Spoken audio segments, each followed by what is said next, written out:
पाकिस्तान और सऊदी अरब के दरमियान होने वाला दिफाई मुआहिदा सिर्फ एक मुआहिदा ही नहीं, बल्कि अब सऊदी अरब पाकिस्तान के प्रोजेक्ट अज़्म के लिए भी फाइनेंशियल मदद करेगा। ये प्रोजेक्ट अज़्म क्या है? इस बारे में आमिर रज़ा मेरे साथ मौजूद हैं, उनसे बात करते हैं। आमिर भाई, प्रोजेक्ट अज़्म क्या है और सऊदी अरब की तरफ से क्या माली मुआवनत की जाएगी, इस बारे में देखिए, बताएं। पाकिस्तान और सऊदी अरब आपस में दिफाई माहे के अंदर जुड़े हैं और अभी इसको चंद दिन हुए हैं। उसके बाद से ये ख़बरें आना शुरू हुई। प्रोजेक्ट अज़म जो है हमारा, ये एक पुराना हमारा ड्रीम है कि हम एक फ़िफ्थ जनरेशन का जहाज़ जो है ख़ुद बनाएं। लेकिन इसमें सिर्फ फिफ्थ जनरेशन का जहाज़ ही नहीं शामिल, इसमें UAVs भी शामिल हैं, इसमें बहुत सारे मिसाइल प्रोग्राम जो हैं जो हम शुरू करना चाहते हैं वो भी शामिल हैं। और इसी के साथ साथ इसी साल जो है सऊदी अरब ने अपने विजन 2030 का ऐलान किया है। उसके तहत उसको भी अपनी दिफाई सनत को बेहतर बनाना है। इस मुआहदे के अंदर ये चीज़ें शामिल है कि दोनों मुल्क जो हैं आपस में टेक्नोलॉजी ट्रांसफ़र भी करेंगे, क्योंकि दुनिया में दो मुल्क ऐसे हैं जिनके साथ सऊदी अरब करना चाहेगा तावन। एक तुर्की, क्योंकि तुर्की की भी दिफाई सनत है, और दूसरा पाकिस्तान।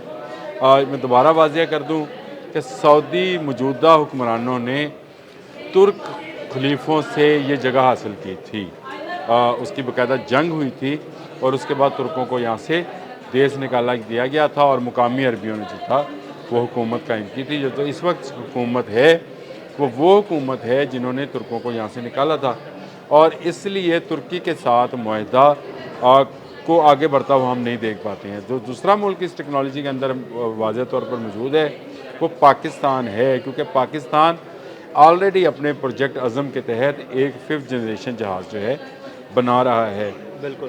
गो कि इस वक्त सऊदी अरब जो है उसके पास, मैंने उस दिन आपको बताया था कि F-15 जो है मौजूद है, F-15E मौजूद है, लेकिन वो अमेरिकन टेक्नोलॉजी है और अमेरिका को किसी तौर पे भी ये कबूल नहीं है कि अगर कभी कोई जंग इसराइल और सऊदी अरब के दरमियान, जिसका अभी इम्कान नहीं है लेकिन चले हो जाती है, तो उसमें अमेरिकन टेक्नोलॉजी इसराइल के ख़िलाफ़ इस्तेमाल ना हो। और ये बात जो है सऊदीज़ को रियलाइज़ हो गई और उन्होंने कहा कि वो अपनी दिफाई सनत को कम से कम अपनी 50% पे ले जाएंगे, यानी अपनी ज़रूरियात के 50% पर ले जाएंगे। तो इसीलिए उनकी नज़रें जो थी वो पाकिस्तान पर आई, और पाकिस्तान अपने प्रोजेक्ट अज़म के ज़रिए पहले से ही एक फिफ्थ जनरेशन जहाज़ जो है उसकी तैयारी कर रहा है। क्योंकि JF-17 थंडर ब्लॉक 3 को कामयाबी के साथ ना सिर्फ हमने इस्तेमाल किया बल्कि उसको एक बैटल का एक्सपीरियंस है वो भी दे दिया। ये एयर बैटल थी जो कि भारत के ख़िलाफ़ लड़ी गई, और उसने दो चीज़ों को, एक तो अपने से अच्छी जनरेशन के जहाज़ को गिराया और दूसरा उसने S-400 को मारा। और बिल्कुल, उनको S-400 उसकी बड़ी तकलीफ है भारतीयों को। JF-17 थंडर, ये ब्लॉक 3 था और इसके सौदे भी हमारे हो गए। हमने अर्जेंटाइन के साथ कर लिया, अज़रबैजान के साथ कर लिया, बांग्लादेश लेना चाह रहा है, नाइजीरिया के साथ गुफ्तगू चल रही है। तो बहुत सारे ममालिक जो हैं JF-17 थंडर ब्लॉक 3 को इस नज़र से देख रहे हैं कि इसने एक 4.5 जनरेशन के जहाज़ को गिराया है, लेकिन पाकिस्तान अब अपना फिफ्थ जनरेशन, और ये इस पर मैं पहले एक वीलॉग कर चुका हूँ जिसमें मैंने बताया था कि पाकिस्तान JF-17 थंडर ब्लॉक 4 बनाने जा रहा है, जो कि एक फिफ्थ जनरेशन जहाज़ होगा और ज़बरदस्त स्टेल्थ टेक्नोलॉजी से का हामिल होगा। पाकिस्तान गो फिफ्थ जनरेशन का जहाज़ चाइना से भी ले रहा है, क्योंकि ये जो प्रोजेक्ट है जहाज़ बनाने का, इस पर कुछ वक्त लग सकता है और पाकिस्तान को फौरी तौर पर फिफ्थ जनरेशन जहाज़ दरकार हैं। क्योंकि सुनने में ये आया था कि F-35 का सौदा इंडिया का और अमेरिका का हो रहा है, और अगर F-35 इंडिया ले लेता है तो उससे राफेल की बेहतर टेक्नोलॉजी मिल जाएगी।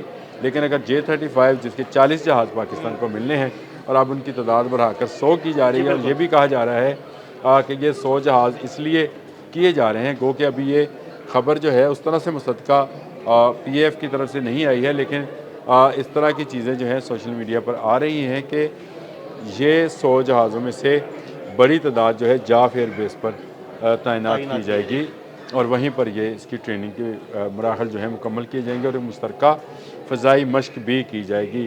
तो ये करीने क्या सब नहीं है कि जो आपका प्रोजेक्ट अज़म है उसमें कौन फिनांस करने जा रहा है, क्योंकि कोई भी जहाज़, याद रखें, चाहे अमेरिका की कोई कंपनी तैयार करे, चाहे तुर्की तैयार कर रहा है, तुर्की का जो कान प्रोजेक्ट है उसमें भी पाकिस्तान और अज़रबैजान शामिल हैं।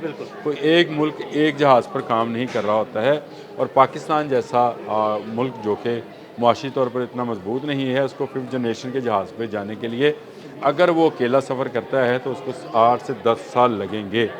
लेकिन अगर सऊदी अरब जैसी फिनांसिंग शामिल होती है साथ, तो ये प्रोजेक्ट जो है ये 2030 से पहले जो है खड़ा होगा। और सऊदी अरब भी यही चाहता है कि ख़ुद इंहिसारी की तरफ जाया जाए।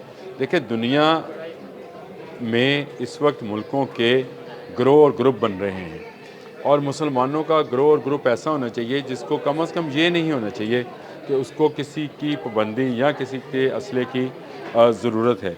उसको अपना असला खुद तैयार करना चाहिए। और सऊदी अरब हमारे साथ लंबे अरसे से, ये बहुत सारे लोग इस बात को भूल रहे हैं कि सऊदी अरब ने इससे पहले भी हमारे साथ बहुत सारे दफ़ाई मुआहदात जो हैं किए हैं। अभी इसी साल जुलाई में सऊदी नायब वज़ीर दिफ़ा जो थे, उन्होंने दौरा किया था। तमाम पाकिस्तानी जो हाई ऑफिशल्स आर्मी से रिलेटेड थे, उनसे मुलाकात की थी और उनको बताया था कि सऊदी अरब जो है विजन 2030 के तहत काम कर रहा है। ये एक दिन में ना ये दस्तखत हुए हैं, ना इसकी क्लास लिखी गई हैं।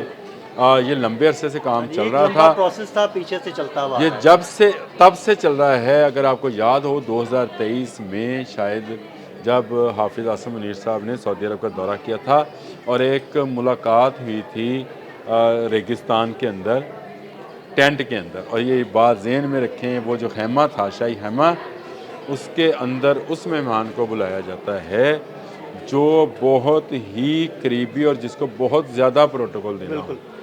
ये जो कसरे यमामा है, कसरे अजीज़िया है, कसरे मदीना है, ये बिल्कुल महलात हैं, लेकिन जो शाही खैमा है उसमें अरब तहज़ीब के मुताबिक उन लोगों को बुलाया जाता है जो उनके दिल के बहुत करीब होते हैं। ये एक तरह से समझे वो उनके घर के अंदर का जो होता है ना, तो मेहमान आना होता है ना, एक घर का अंदरूनी हिस्सा होता है। खैमे को वो इस नज़र से देखते हैं। अरब तहज़ीब के अंदर ये चीज़ शामिल है, एक ऊँट को, खैमे को।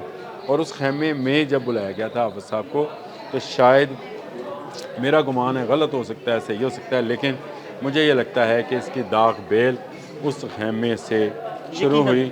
और ये जिसको अभी हमने, हमारे प्राइम मिनिस्टर शहबाज शरीफ साहब ने साइन किया कसरे यमामा में, तो 2030 और पाकिस्तान का प्रोजेक्ट अज़म, ये मुझे अब मिलते हुए नज़र आ रहे हैं। साफ़ नज़र आ रहा है कि इस प्रोजेक्ट के लिए जो फंडिंग है, जिसकी ज़रूरत पाकिस्तान को पड़ सकती है किसी मौके के ऊपर, वो सऊदी अरब से आएगा और एक बड़ी रकम जो है इस पर सर्फ होना है। लेकिन इससे फासला या सफ़र या इसकी मुद्दत जो है वो कम हो जाएगी, और विजन 2030 से पहले ये 5th जनरेशन का जहाज़ जो कि मुश्तरका काविश कहलाएगी पाकिस्तान और सऊदी अरब की, ये तैयार हो जाएगा। और इससे आगे भी बहुत सारे दिफाई मामलात हैं, वो भी एक वीलॉग मुझे करना है, उसमें मैं बताऊंगा कि कौन कौन से अदारे जो हैं वो आपस में अटैच होने जा रहे हैं और क्या क्या नई चीज़ें जो हैं हम इंट्रोड्यूस करवाने जा रहे हैं। तो ये एक ऐसा, इसको मैं वो लफ्ज़ नहीं इस्तेमाल करूँगा, ऐसा वाइटल किस्म का एक कम्बिनेशन है पाकिस्तान और सऊदी अरब का, जो पूरी मुस्लिम दुनिया के लिए फ़ायदा मंद होगा। ये सिर्फ़ एक मुल्क के लिए नहीं है, ये उम्मत का जो है मामला हल होने जा रहा है।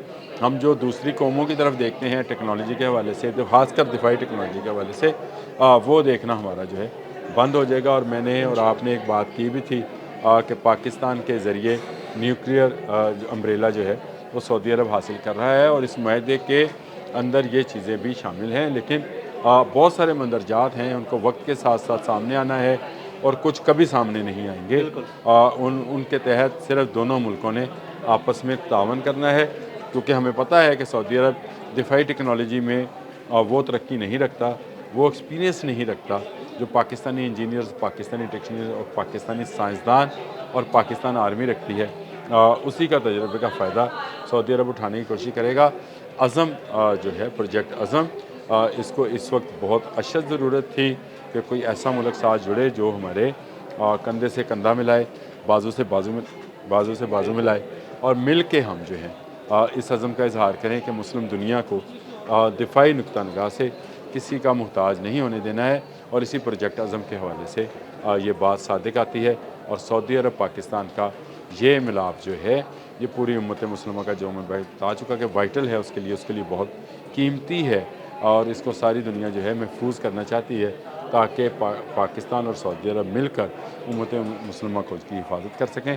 प्रोजेक्ट अज़म जिंदाबाद, सऊदी अरब का जिंदाबाद। बहुत शुक्रिया आमिर भाई जी। बिल्कुल इंशाल्लाह मुस्लिम दुनिया दिफाई टेक्नोलॉजी में भी बहुत आगे जाएगी और किसी की मोहताज नहीं रहेगी। अदील अहमद और आमिर रज़ा को इजाज़त दीजिएगा। अल्लाह हाफ़िज़।